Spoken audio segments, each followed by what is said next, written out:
ओं नमो भगवते वासुदेवाय। श्रीमद्भागवत षष्ठ स्कंध ऊनविंश अध्याय। परीक्षित उवाच भो मुनि शुण सावधान जे व्रत नाम पुंसवन तुम्भे जे कहिल विधान शुणी श्रवणे मोर मन जे व्रत प्रसादरु करी प्रसन्न हुअन्ति मुरारी प्रथमे मार्गशीर मास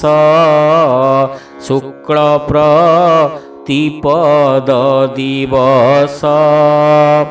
भर्तार आज्ञा परमाणे व्रत करिबे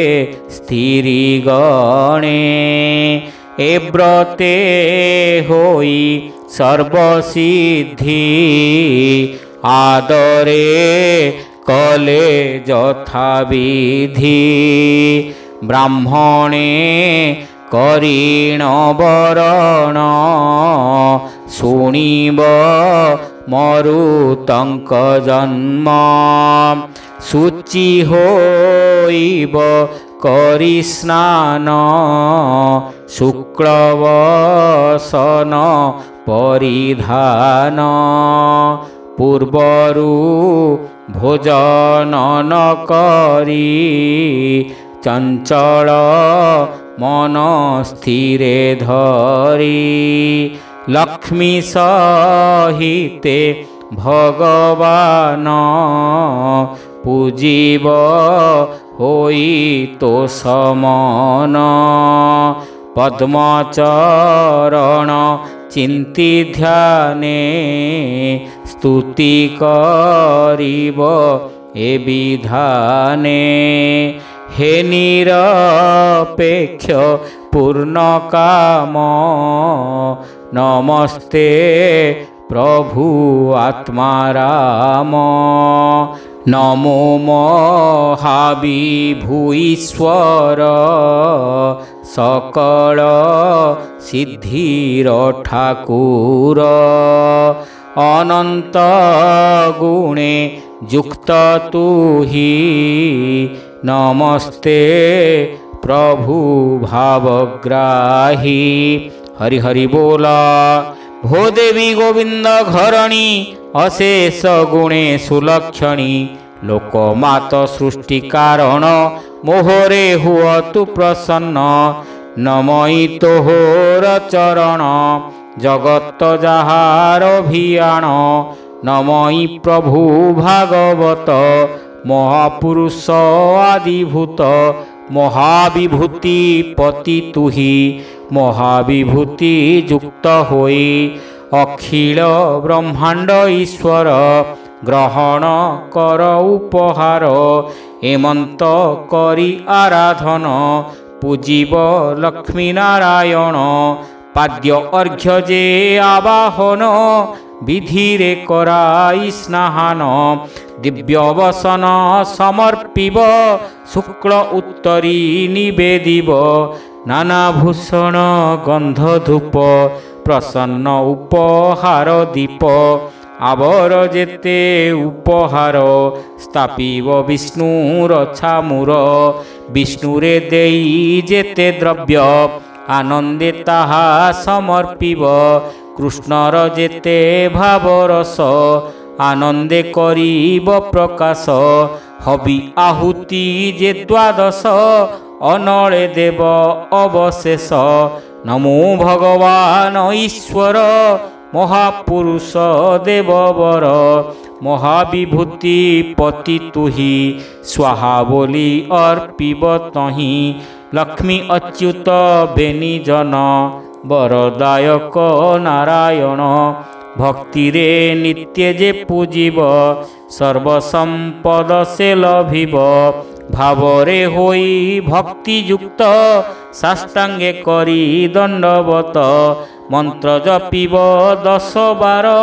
ଏ ସ୍ତୋତ୍ର କରିବ ଉଚ୍ଚାର ତୁମ୍ଭେ ଯେ ତ୍ରୈଲୋକ୍ୟ ଈଶ୍ୱର ସକଳ ବ୍ରହ୍ମାଣ୍ଡ ଠାକୁର ସଂସାର ପରମ କାରଣ ତୁମ୍ଭେ ଯେ ପ୍ରଭୁ ନାରାୟଣ ଏ ଯେ ସୂକ୍ଷ୍ମ ମାୟା ପ୍ରକୃତି ଦୁରନ୍ତ ଅଟଇ ଶକତି ଏହାର ତୁମ୍ଭେ ଅଧୀଶ୍ୱର ସାକ୍ଷାତ ପୁରୁଷଙ୍କ ପର ତୁମ୍ଭେ ସକଳ ଯଜ୍ଞମୟ ପତ୍ନୀ ରୂପରେ ଲକ୍ଷ୍ମୀ ହୁଅ ଅଶେଷ କ୍ରିୟାର ଈଶ୍ୱରୀ ଫଳ ଭୋକ୍ତା ନରହରି ଗୁଣାଦି ଗୁଣର କାରଣ ତତ୍ତ୍ୱଭାବନ ଭଗବାନ ସର୍ବଶରୀରେ ଆତ୍ମା ତୁହି ଲକ୍ଷ୍ମୀ ଇନ୍ଦ୍ରିୟ ପ୍ରାଣ ହୋଇ ନାମ ରୂପେ ଭଗବତୀ ଆଶ୍ରୟ ରୂପେ ତୁମ୍ଭ ସ୍ଥିତି ଯେମନ୍ତେ ତୁମ୍ଭେ ବ୍ରହ୍ମାଣ୍ଡର ବର ଦିଅନ୍ତା ହେ ଈଶ୍ୱର ତେମନ୍ତ ହୋଇ ଚକ୍ରଧର ସର୍ବମଙ୍ଗଳ ହେଉ ମୋର ଲକ୍ଷ୍ମୀ ନିବାସ ଯେ ପୁରୁଷ ଏହି ସ୍ତୁତିରେ କରିତୋଷ ପୂଜିବ ଲକ୍ଷ୍ମୀ ନାରାୟଣ ଯେ ପ୍ରଭୁ ବ୍ରହ୍ମାଣ୍ଡ କାରଣ ପୂଜା ଉପଚାର ଲେଖିବ ସନ୍ତୋଷେ ଆଚମନ ଦେବ ଏଥି ଉତ୍ତାରୁ ପୁନର୍ବାର ଅର୍ଚ୍ଚନା କରିବ ଈଶ୍ୱର ଯଜ୍ଞ ଉଚ୍ଚିଷ୍ଟ ଯେବା ଥିବ ମନ ସନ୍ତୋଷେ ତା ଭକ୍ଷିବ ଚିତ୍ତରେ ହୋଇ ଭାବ ଭକ୍ତି ପୁଣି କରିବ ନାନା ସ୍ତୁତି ସ୍ୱାମୀଙ୍କି ଭକ୍ତିରେ ପୂଜିବ ଈଶ୍ୱର ଭାବରେ ଚିନ୍ତିବ ନାନା ପ୍ରୀତିରେ ବାକ୍ୟ ଭରି ସ୍ୱାମୀ ତ ଶିବ ନିଜ ନାରୀ ପତ୍ନୀ ସହିତ ହୋଇ କରି ସର୍ବକର୍ମ ସ୍ୱାମୀ ଆଚରି ଏ ବ୍ରତ ପତି ପତ୍ନୀ ଦୁଇ ଅଭାବେ ଏକା ବା କରଇ ଏ ବିଷ୍ଣୁ ବ୍ରତକୁ ଧରିବ କେବେ ହେଁ ଭଗ୍ନ ନ କରିବ ଗନ୍ଧମାଲ୍ୟମଣି ଭୂଷଣେ ବ୍ରତେ ତୋଷିବ ବିପ୍ରଗଣେ ଭକ୍ତିରେ ଯୁକ୍ତ କରି ମନ ନିୟମେ ଥିବ ପ୍ରତିଦିନ ସାଷ୍ଟାଙ୍ଗେ ଈଶ୍ୱର ନମିବ ସ୍ୱସ୍ଥାନେ ନେଇ ବସାଇବ ଭକ୍ତି ଭାବରେ ବେନିଜନ ନିର୍ମାଲ୍ୟ କରିବ ଭୋଜନ ସର୍ବକାମନା ପୂର୍ଣ୍ଣ ପାଇଁ କରିବ ଭକ୍ତି ଯୁକ୍ତ ହୋଇ ଏ ପୂଜା ବିଧି 12 ମାସ କରିବ ଏକଇ ବରଷ ଏ ମଧ୍ୟମଳ ମାସ ଯେବେ ଛାଡ଼ିବ 1 ମାସ ତେବେ କାର୍ତ୍ତିକ ପୂର୍ଣ୍ଣିମା ଦିବସେ ରହିବ ପୁଣି ଉପବାସେ ତାହାର ଯେଉଁ ପରଦିନ ପ୍ରଭାତେ କରି ଆଚମନ ପୂର୍ବର ପ୍ରାୟ କରି ପୁଣି ବିଷ୍ଣୁ ଅର୍ଚିବ ତହୁଁ ଆଣି ଚରୁଘୃତ ସମିଧ କ୍ଷୀରେ ହୋମ କରିବ ଏ ବିଧିରେ ଯଜ୍ଞ ବିଧାନେ ପାକ ଶେଷ ଆହୁତି ଦେବ ଯେ 12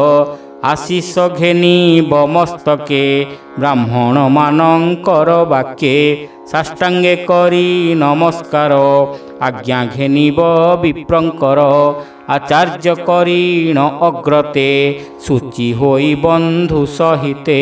ପତ୍ନୀ କି ଚରୁ ଦେବ ନେଇ ସୁପୁତ୍ର ସୌଭାଗ୍ୟର ପାଇଁ ଏ ବିଷ୍ଣୁ ବ୍ରତ ଯେ କରଇ ବାଞ୍ଛିତ ଫଳ ସେ ଲଭଇ ଯେ ସ୍ତ୍ରୀ ଏ ବ୍ରତ ଆଚରି ସୌଭାଗ୍ୟ ଲଭେ ସେ ସୁନ୍ଦରୀ ଉତ୍ତମ ପୁତ୍ର ସ୍ୱାମୀ ଯଶ ଏ ସର୍ବଲଭଇ ଅକ୍ଲେଶ ଏ ବ୍ରତେ କନ୍ୟା ଲଭେ ବର ଉତ୍ତମ ଲକ୍ଷଣ ଯାହାର ବିଧବା ଅପୁତ୍ରିକ ନୋହି ସେ ନାରୀ ନିଷ୍ପାପ ହୁଅଇ ଦୁର୍ଭଗା ସୌଭାଗ୍ୟ ଲଭଇ ବିରୂପ ସ୍ୱରୂପ ହୁଅଇ ମୃତ ବତ୍ସିକା ଯେବା ନାରୀ ଚିରଞ୍ଜୀବୀ ପୁତ୍ର ତାହାରି ସର୍ବରୋଗରୁ ମୁକ୍ତ ହୋଇ ନିର୍ମଳ ହୋଏ ତାର ଦେହି ସୌଭାଗ୍ୟବତୀ ଧନେଶ୍ୱରୀ ଅନ୍ତେ ଲଭନ୍ତି ବିଷ୍ଣୁପୁରୀ। ହରି ହରି ବୋଲ। सकल कर्मर अंतरे जे एहा पढ़े निरंतरे पितृदेवता तोष होई वांछित फल तारे देई होमर अवसाने तार संतोष अग्नि चक्रधर मरुत जन्म हे राजन तुम्भे जे मोते कल प्रश्न दीतिर व्रत आदि करी तो आगे कहिलु विस्तारी एणे जे होन्ति सावधान लभन्ति धर्म अर्थ काम अन्ते पसन्ति हरि देहे श्रीमुखे कहे देवराय एणु जे सुबोध पंडित नित्य शुणिब ए चरित ताहार पाप बंध नाही अवश्य वैकुंठ लभई बोलई दास जगन्नाथ पवन जन्मर चरित भावे बोलई दास जगन्नाथ भावे पवन जन्मर चरित इति श्रीमद्भागवते महापुराणे पारमहंस्यां संहितायां षष्ठस्कन्धे पुंसवन व्रत कथनं नाम एकोनविंशोऽध्यायः षष्ठस्कन्ध समाप्तः। ॐ भीमस्यापि रणे भङ्गो मुनेरपि मतिभ्रमः यदि शुद्धमशुद्धं वा मम दोष न विद्यते। ॐ श्रीहरि श्रीहरि श्रीहरि अच्युत अच्युत अच्युत।